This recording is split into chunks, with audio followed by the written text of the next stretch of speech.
serious now.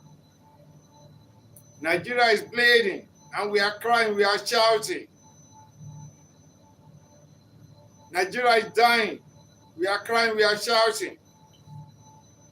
And the people charged with the assignment of protecting the nation, of ensuring the well-being of the nation, seem to be lukewarm about it all, like a Dasika attitude. And you wonder what kind of blood flows in their vein. The news came out late yesterday. These bandits went to Jos again, and they massacred innocent citizens in their homes, in their fatherland. And the government was just placid attitude, celebrating. Are they fathers? Are they human beings at all? You wonder which species they draw from. And they came clamoring for votes. Let's do it. Give us the mandate. We shall do it. It's how you protect it. It's how you protect the land. It's how you protect your people. It's how as a father take care of it. It's how as a mother take care of the children. James Ngugi said many years ago, decades ago, cried that beloved country. He said, weep not, child. Weep not, my darling. With these kisses, let me dry your tears. But these people don't bother whether the child is crying or not. They are deaf to it. Nonchalant to serious, nonchalant attitude. However,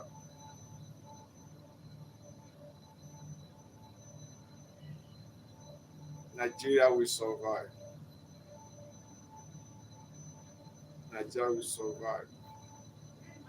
Like Tino Achebe said, things fall apart. Nigeria will not fall apart. They are desecrating it. They are looting it. They are doing everything they can to destroy the land. And they're destroying lives along with it. Every week, every day. The best they will ever do is to come out and say, we decry such an attitude. When we have this, what do we have? Where do we have security agents? What do we do with all the money? Buy equipment. They will say because it's a vast forest. Is it beyond the capacity of the new technology we have now?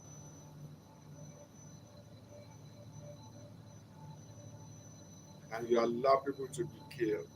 And you think you can sleep easy. You cannot sleep easy. You cannot sleep easy. You cannot sleep easy. You cannot sleep easy. The blood of the slain will pursue you in your sleep. They will attack your peace. It's a law of nature. It's a law of life. It's painfully sad. Nigeria! What happened? How did you get here? Where do this species of human beings come from? And they were barbaric as if they're going to celebrate everywhere. People are dying.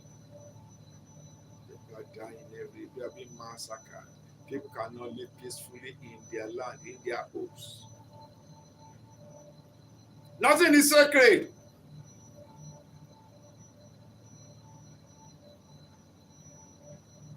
We will not stop praying.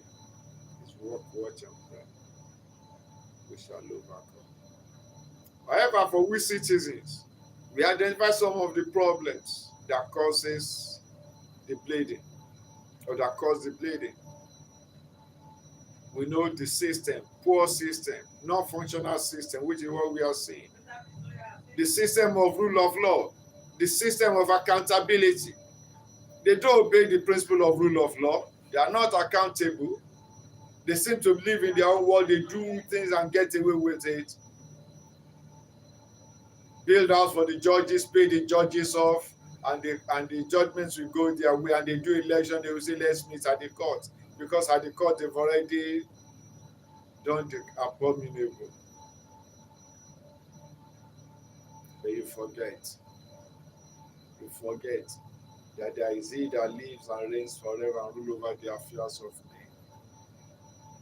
He's the one that puts kings there, the one that dethrones kings. If you don't know anything, go and read about the story of Nebuchadnezzar in the Bible. And go and check history. God exists, and God rules and reigns supremely in the affairs of men. However, there's a part God will play, there is a part you and I will play. Please share your comments on this channel on what you believe can be done. We cannot fold our hands. Nigeria is bleeding. How can you sleep easy when you know that your brothers and sisters within the nation have been slaughtered, their lives and destinies have been cut short and wasted? How do you still have appetite to be celebrating and say you are doing part? And you expect posterity to leave you at peace? We shall not stop praying. At the same time, we shall not stop watching and asking God for wisdom on what to do. However, there are certain steps you and I have to play. You have to choose to have live a life of personal discipline. Choose to do right what you can do right. In whatever position you have, play your own part accordingly. Play your own part accordingly. Be punctual to your place of work. Be a person of integrity. Whatever you have to do, make sure you work for value, for excellence. Play your own part and leave the judgment to God. It says, he that is good, let him come to be good. He that wants to be evil, let him come to be evil. He said, I am come, my judgment is you. We shall not stop praying. But like they say in Yoruba, this one they have put their hands on, they will see the finger of God. Let them go and check history. I'm streaming from Nigeria. Let me know where you are watching me from, please.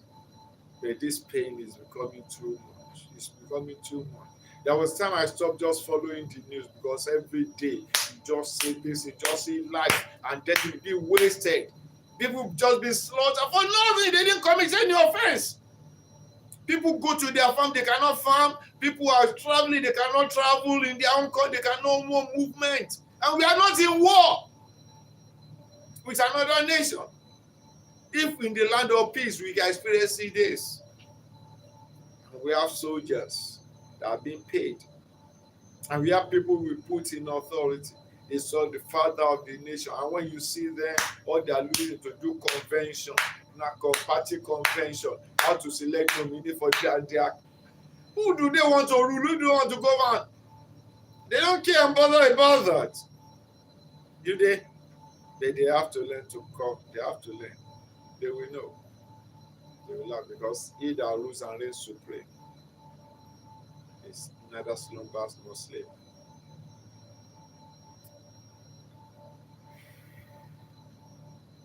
It's sad.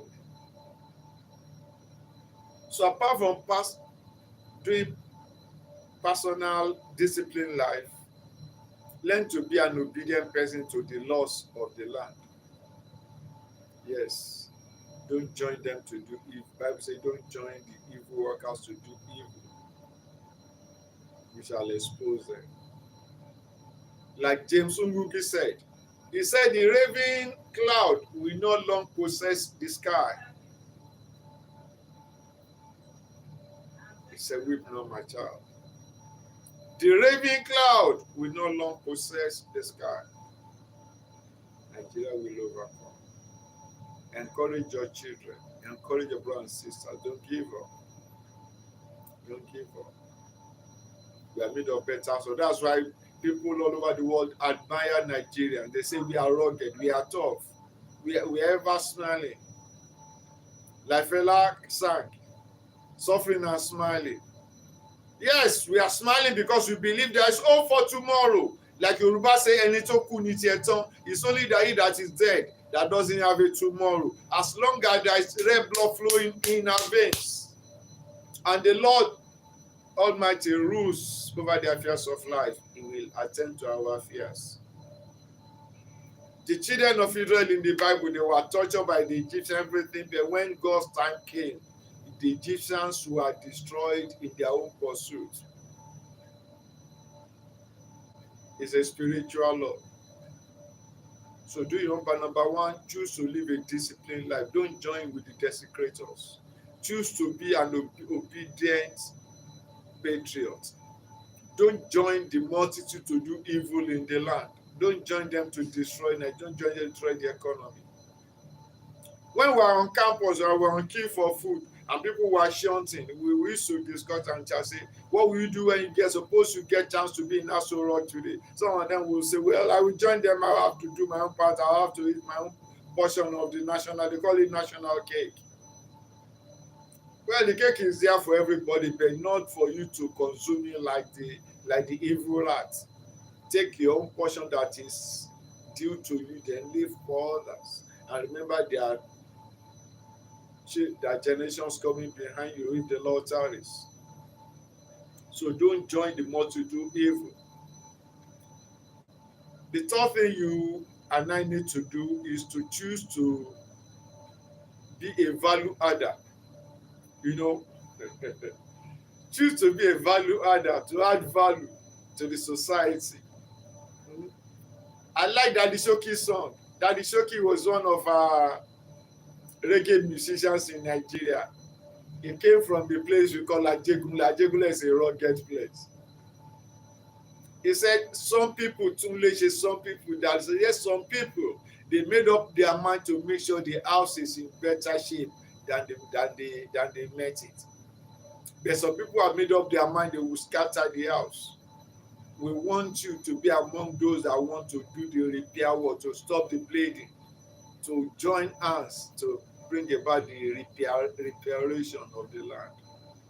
Nigeria must survive. The Humpty Dumpty of Nigeria, that great giant of Africa, must not collapse.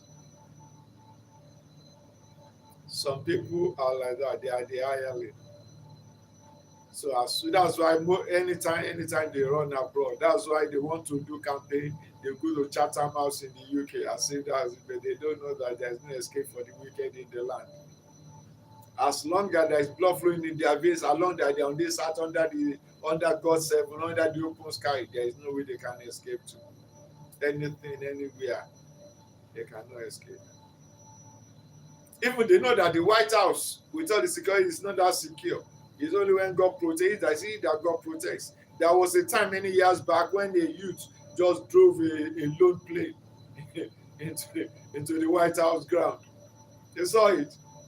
So anything could happen. It's only God that can protect. So this clarion call is for the wicked in the land, those people that are causing the bleeding and order to have a change of heart. Enough is enough. Nigeria is bleeding, Nigeria is dying, and it must not die. The bleeding must stop. So have a change of heart. So please, don't let and the Isaiah says that when the good people in the land keep quiet, then the wicked are going to grow. Don't let's keep quiet. Let's speak out. When you see something, say something. If you can do something, do something. Let them know what they are doing is not right. There's another Yoruba say kokoko lanro fa iditi. That means somebody that claim to be deaf. What you do is you start to beat the drum. At least if he doesn't hear what you are saying, if he hears see that you are hitting something. So that I can know that something is wrong, something must be done. The ground is not level. Let them know. Time for change is now. And the change must come. A change must come. It's our right. It's the right of the citizens. I mean, we are in a world. Everybody has a right to live. That's why it's a fundamental human. Nobody has a right to take another human being's life. Even to take your own life is against the law. That's committing suicide. It's against the law of the land. Why should somebody now take it upon themselves to be cutting down people's life at will? And the government of the land will just fold their hands after the people have come and gone. They will now come and be doing like cockroaches and say, where are they? Where are they? What do you mean, where are they? Are they ghosts? They are not ghosts. They are human beings, and they come in scores. And cannot trace them out. What do you do with your intelligence net? What do you do with your skill? What did you learn in your training school? This is not rocket science. So, the Lord our God. So, choose to be a value adder, like I said. Then choose to live a life of respect for others and work at unity. Work at unity of the land. Don't join with those people that are doing what is called divide and rule, divide and scatter. They cause enmity between people, between families, and so on. Learn to respect. Everybody deserves to be respected, whatever their level, as long as they are human beings. It may be your servant, may be your driver, it may be the messenger in your office, it may be your clerk, it may be your manager, whatever. It may be your neighbor. Everybody deserves some respect. Choose to respect. Please, if you are not subscribed to my channel, subscribe and give thumbs up. And you can check my other videos on the channel, Nisinuga Reflections. It's for tales that touch the heart. How you and I, we have a right to live a happy life. You have a right to live a peaceful life. That's fundamental human rights all over the world, sanctioned by the United Nations. All of us are citizens of the world. So choose to be an informed person. Don't live a passive life. Try to know what's going on around you in your community. And then finally, take responsibility for your environment. Choose to be a person of integrity. Don't be careless about what happens in your environment. Thank you so much for reflecting with me. I pray that God will help you and I to live a peaceable life and to take care of all those that try to oppress us and make life uncomfortable for us in the land. We shall overcome. Thank you so much once again for reflecting with me on this Nisinuga Reflections. Well, I see some people here. Thank you so much for reflecting with me. God bless you.